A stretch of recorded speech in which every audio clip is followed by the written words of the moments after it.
ভবেতে আসিলাম গুরু না ভজিলাম ভবেতে আসিলাম গুরু না ভজিলাম ভজিলাম না মাতা পিতারে মানব জন্ম ভিখারে মানব জন্ম ভিখা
ভজিলাম না মাতা পিতা গুরু ভজন গুরু বাবাকে দীক্ষা যখন দিলে ত্রিসন্ধ্যা মুক্তি কাহিনী মায়ের কয়খানা হাত না মা মায়েরা এই শ্যামা মায়ের কয়খানা হাত বলো কয়খান 4 খান দেখো তো কোন হাতে কি ধরে আছে এক হাতে কি ধরে আছে মন্ডমালা কথা কয় না আর এক হাতে কি খড়গ আর এক হাত কেমন এভাবে আর এক হাত কেমন এই 4 হস্ত কি বুঝায় ধর্ম অর্থ কাম ভক্ষ মায়ের 4 হাতের ব্যাখ্যা বুঝেছো ধর্ম অর্থ কাম মোক্ষ ধর্ম চাইলে আশীর্বাদ মা দিবে তোমায় কামুক দৃষ্টিতে যদি তাকাও মুন্ডু মারা কাটবে কথায় মায়েরা সাক্ষাৎ এই যে এখানে আপনারা সকলে মা না আপনারাও যেমন মা আমি যে গর্ভবতী এসেছি সেও মা আপনারাও যেমন পৃথিবীতে এসেছেন আমি অমনি পৃথিবীতে এসেছি এখানে যদি আমি গান গাইতে গাইতে ঝড় বাদল এসে গেল আমি বললাম মা গো মামা আমি আজকে যেতে পারছি না আমাদের এই কয়টা ছেলেকে তুমি তো আশ্বাস দেবে মা তুমি কি ঘর ছেড়ে দিবে না বাবা তোমরা থাকো আর যদি বলে অভিয়ান আজকে তো বৃষ্টি হয়ে গেছে আপনাকে বাড়ি একটু সুপার চাইছিলাম আপনি সুপার দেন তাহলে জলা বাড়ন্তি বাড়াবে না বলো একই মুখ মুখ কিন্তু একটাই পানীয় একই কিন্তু ভাবধারা 2 তাহলে যে মন্ডমালা ধরে আছে মায়ের দিকে কাম দৃষ্টিকে যারা তাকায় মা বলে অসুর নিধন যজ্ঞ আছে খড়গুরু আছে জ্ঞান খড়গ মায়ের কাছে তুমি চাও কিছু চাই না মাগো তোমার ওই রাতুল চরণ যুগল চাই কিন্তু যুগল চরণ কিভাবে পাবে সাধক রামপ্রসাদ মামা বলে কেড়ে গেলেন কিন্তু এই জগতে একজন উজ্জ্বল নক্ষত্র কে দামোদর নদী সাত দিয়ে পার হয়েছিল কে বলো নাম কি দামোদর নদী দড়ি ধরে সাত দিয়ে পার হয়েছিল তার নাম কি জানো মায়েরা জানো না এখন তো ওনাদের লেখাপড়া চলে না এখন তো ডিজিটাল লেখাপড়া কিন্তু সর্বাসরে আঁকা এই ব্যঞ্জন বর্ণ সর্বর্ণ কে লিখেছে বলো কি গো মা কি গো বাবা কে লিখেছে ঈশ্বরচন্দ্র বলো ঈশ্বরচন্দ্র বিদ্যাসাগর মারে আমাদের সময় পড়েছি আর ওই বাবা আদর্শ মাধ্যম আরো বেশি পড়েছে। ভাগ্য যজ্ঞ আরাগ্য বাহ্য বিবেচ্য পদার্থ নাট্য শাস্ত্র পরিপাট্য আট্য ধার্য ধনাট্য, এতে জীবের আর বীর যা ছিল ভেঙে যায় এগুলি। এখনকার কবিগুলি দারুণ কবিতা লেখে। ভোরের পাখি শীষ দিয়ে গেল, কখন কেন ডেকে গেল আমি তোমায় ভুলিতে পারিনি। আমি সেদিনের মতো তোমার দিকে চাতকের মতো তাকিয়ে আছি। ওরে আমার কবিতা। হ্যাঁ, আর জীবনানন্দ, মাইকেল মধুসূদন দত্ত, কবিগুরু রবি ঠাকুর, বিদ্রোহী কবি নজরুল ইসলাম, এরা কি কবিতা লিখেছে? এই শিকল পারা ছল মদের, এই শিকল পারা ছল, এই শিকল পারা ছল মদের, এই শিকল পারা ছল, ইংরেজদের বিরুদ্ধে লিখেছে, লাগে নাই? হ্যাঁ, এই জন্য তিনি বিদ্রোহী কবি, আমি আবার তিনি প্রেমিক কবি। শ্যামা মা কি আমার কালো রে, শ্যামা মা কি আমার কালো, লোকে বলে কালি কালো, আমার মন তো বলে না কালো রে। আরে কত গান শ্মশানে জাগিছে শ্যামা, কত গান শুনবার। আমি এই কবিকে বারংবার ফেরত জানাই, তিনি সব গান লিখে। সখী সে হরি কেমন নাম শুনে যারে এত প্রেম জাগে, চোখে আনে এত জল, সখী সে হরি কেমন গান লেখা নজরুল ইসলামের লেখা, সব লিখে দিতেন তিনি। আছো নর নিরে চিরন ভনিরে ভূদর শরীরে গহিনে, আছো বিচমিল গায়ে জলদের গায়ে সতী তার গায়ে গোপনে, আমি নয়ন বাসিয়া বসিয়া আধারে কাঁদি গো মরিয়া, আমি দেখি নাই কিছু বুঝি নাই কিছু, তাও হে দেখাইয়া বুঝায় মরি না মমছাই, তুমি নির্মল করো মঙ্গল করো মরি না মার মমছাই। এই তো কবি, আমাদের মতো কবি না, এরা আধ্যাত্মিক জগতের কবি। মা, এই যে এখানে যদি ডিজে বাজে, প্রত্যেকটা লোক এই ডিজে গানের কাছে আসবে, কিন্তু তুমি যদি গাও আমায় একটু জায়গা দাও মায়ের মন্দিরে বসি, আমি অনাহত একজন, আমি অনাহত একজন, অনাহত একজন, অনেক দোষেতে দোষী, আমায় একটু জায়গা দাও মায়ের মন্দিরে বসি।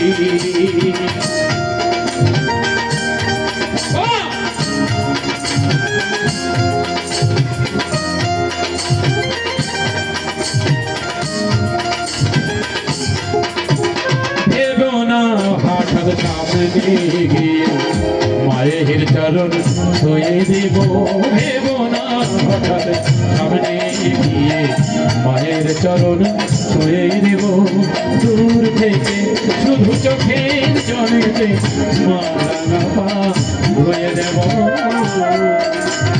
মারা পা ধুয়ে দেব, শুধু আরতি যখন করবে মার পূজা দীপ জেলে ধরবে, আরতি যখন করবে মার পূজা দীপ জেলে ধরবে, আমাকে দেখতে দিও মায়ের একটু হাসি, আমার মায়ের একটু হাসি, আমায় একটু জায়গা দাও মায়ের মন্দিরে বসি।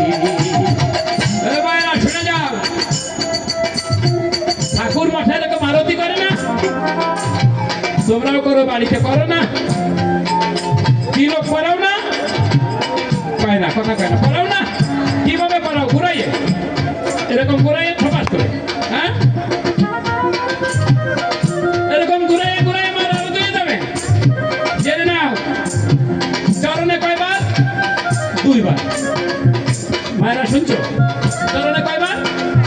2 বার। নাভিতে কয়বার? 4 বার। তাহলে কত হলো? 4 আর 2 6। মুখে কয়বার? 4 বার।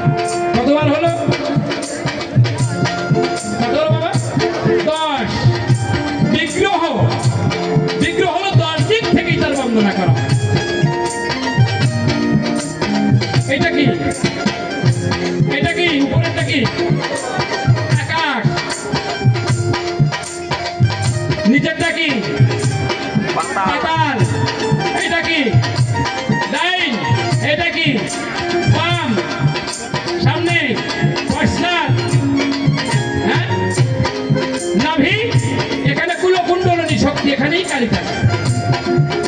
কালীর স্থান কোথায়? এখানে কুলকুণ্ডলিনী শক্তি নিচের দিকে আছে, সাধনার মাধ্যমে তাকে উপরে উঠাও, ন্যাস করো। টান দিলে এটাকে বলে ন্যাস কুম্ভ। মালা টিপা পাইছে তো? হরে কৃষ্ণ দিদি বৌমা খুব ভালো হয়েছে, কৃষ্ণ কৃষ্ণ হরে হরে। আবার আসলাম আপনাদের বাড়ি। এরকম মালা মহাপ্রভু জীবনেও ধরতে বলে যায়। এই মালা জীবনেও মহাপ্রভু ধরতে বলে নাই। বাপরে বাপ, 2 দিন নিরামিষ খাইয়ে অপরাধ নেছেন না কেবল, রাগ হচ্ছে না কথা শুনে? রাখলে কিছু করার নাই মনে। 2 দিন নিরামিষ খেলাম, খাওয়ার পরে করলাম যে আর মা আনতে তাও খাওয়া যাবে না। কেন? মা তো আমিষ খায়। আরে হারাম দাদা, মা তো আমিষ খায় বুঝলাম, এই দেহ কয়টা দিয়ে তৈরি? মা দেশে কত? 4। মা কত দিচ্ছে? কথা কয় না। মা কত দিচ্ছে? 4। জানলি তো বাবা, বাগবাদ আসে না যে কোথাও। দেও দেও আমার চরণদুলি, খালি চরণদুলি নিয়ে তৈরি মারো, জাগ দিয়ে আর পাও না কেউ। হিন্দুরা আর কান দিয়ে না, এখন জাগো, মেয়েগুলিকে জাগাও। এই গর্ভে এসেছে শরৎচন্দ্র, এই গর্ভেই এসেছে রবি ঠাকুর। কি রবি ঠাকুরের মা আলাদা নাকি? হ্যাঁ,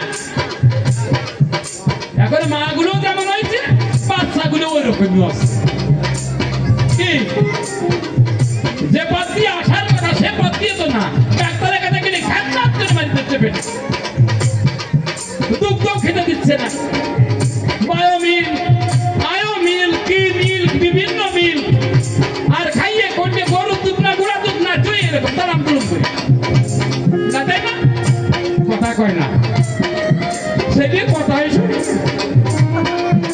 ব্রড ক্যান্সারও সেই রকম হচ্ছে। কিন্তু মারে নারদ জিজ্ঞাসা করেছিল ভগবানকে, ভগবান তুমি 10 মাস 10 দিন লেগে গেল মাটি তৈরি করতে, এক রকমই পৃথিবী সৃষ্টি করলে। কয় নারদ রে, আমি এমন এক বস্তু পাঠাচ্ছি দুনিয়া, কমলে হবে কমলের পর হবে তার কমলায়। কি ছোট বাচ্চা যখন থেকে কমলের মতো নরম থাকে না? কথা কয় না, নরম থাকে না? ওই নরম কমল কোলে থাকবে আমার জীবিকা পৃথিবীতে। অন্তরে নয় স্তনা দিয়েছে দুগ্ধ সুধা, খাইবে অপার মহিমাতে। ছেলের সাথে তুমি প্রথমে যে বেঈমানিটা করছো, ছেলেও তোমার সাথে বেঈমানি করছে। কি করছে না? যার টাকা আছে সে টাকা দিয়ে দাইমা রাখে। কথা কয় না কেন? কয় যে আমার বিয়ে দিয়েছি বাবা 7 তলার উপর থাকে, তার মা টোন বিদিক টোন, জামাই যদি চাকরি করে ম্যাজিস্ট্রেটের কিছু হয়, কয় যে আমার মেয়ে টাকা 7 তলা ফিল আটকে নিচ্ছে, মেয়ের কিছু করা লাগে না, ওরা রান্না বাড়া করে দেয়। আচ্ছা বলেন তো দেখি, নিজের সন্তানকে কিভাবে যত্ন করলে যতটা ভালোবাসা যায়, ওই আমার দ্বারা কি সেই ভালোবাসা কখনো পাওয়া যাবে না? আমার সাথে একজন খেলার লোক নাই, আমার সঙ্গে একজন সময় দেওয়ার লোক নাই, পক্ষান্তরে ছেও কিন্তু আপনাকে বৃদ্ধাশ্রমে রেখে আসবে, মনে রাখবেন। মাকে যারা ভালোবেসে সাধন ভজন করবে সবকিছুই পাবে। মায়ের শ্রীচরণে যুগল আগে করো ভজন। আপনি তো যাবেন, আপনি কোথায় যাবেন? বৃন্দাবন। বৃন্দাবনে গিয়ে কি পাবেন? কৃষ্ণ পাবেন না। কালীঘাটে গিয়ে কালী পাবেন না। কিন্তু আপনার আমার মা যদি আমার জ্বর হয়, শিওরের কাছে বসে থাকে কে? একটা মাত্র ব্যক্তি, সে হলো মা। মা দিছে কত? 4। এই 4 কি কি? এই যে চুল, ত্বক, মাংস আর রক্ত। কে দিচ্ছে? আমার গর্ভধারিণী মা। বাবা কি দিলেন? এটা দাঁড়িয়ে আছে আমি হাড়, মজ্জা, ক্যালসিয়াম আর ভ্রূণ, এই দিচ্ছে বাবা। আর গোবিন্দ কত দিচ্ছে? আমার কত দিচ্ছে? তাহলে হলো কত? 18। তাহলে গোবিন্দ দিল কান, জিহ্বা, লিঙ্গ, গুচ্ছ, মূল ইত্যাদি ইত্যাদি। তাহলে আপনি এই 4 আর 4 8 বাদ দিয়ে ওইটুক নিয়ে ভজন করেন, দেখি কিভাবে পারেন। সংসারীদের টাকায় এতই খারাপ, মন্দির মঠ ভীষণ তাদের টাকায় চলে, এই সংসারীদের টাকায়, এই মাছ খারাপদেরই টাকায়। আবার আমরা ছুঁয়ে দিলেই অমনি আর খাওয়া যাবে শেষ। এই ছোঁয়ার যে রোগের কারণে সনাতন ধর্মের আজকে এই অধপতন। আরে বাবা আপনি বলেন, দেখুন আমি সাত্বিক আহার গ্রহণ করি, ভালো করে বলুন সাত্বিক আহার করি তো মা, আমাকে নিজে নিজে রান্না করে দিতে দিন, আপনি খান, অসুবিধা নেই। মার দিয়ে কুটায় নেবেন, মার দিয়ে ওলট দিয়ে নেবেন, মার দিয়ে দলায় নেবেন, আর যেই মাছ দিয়ে দিল অমনি আর খাওয়া গেল না, খালি হাড় রক্ত মাংস বাচ্চা, ওটা বাদ দাও। হরে কৃষ্ণ মহামন্ত্র বারে বারে বারে, অন্তিমেতে পাবে তুমি কৃষ্ণ চন্দ্রের আলো। ভগবান কি বললেন, আমার হতে আমার নাম বড়, নাম হতে কি বড়, আমার ভক্ত বড়। ভক্ত হতে ভক্তে কি বড়, পদরেণু আরো বড়। পদ ধুলি লইয়া বক্ষে বক্ষে বক্ষ মিলিয়া, গোবিন্দের করুণা অন্তিমেতে পাবে তুমি, পাবে গোলকে ধাম। মায়েরা এবং বাবারা, আজি ভক্ত ভাঙ্গ সঙ্গে লই এসো হরি নাম করি, একবার দাও দাও একটু পদ ধুলি,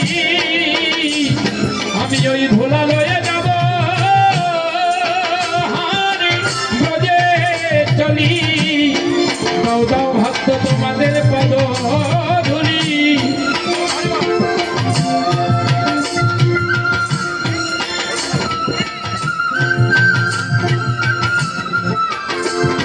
সকলে সকলে বাক্যে বাক্যে বাক্যে বিনাও, এবার বাক্যে বাক্যে বাক্য মিলিব, এসো ভক্ত সঙ্গ করি। ভক্ত সঙ্গ প্রেম তরঙ্গ ভাষায়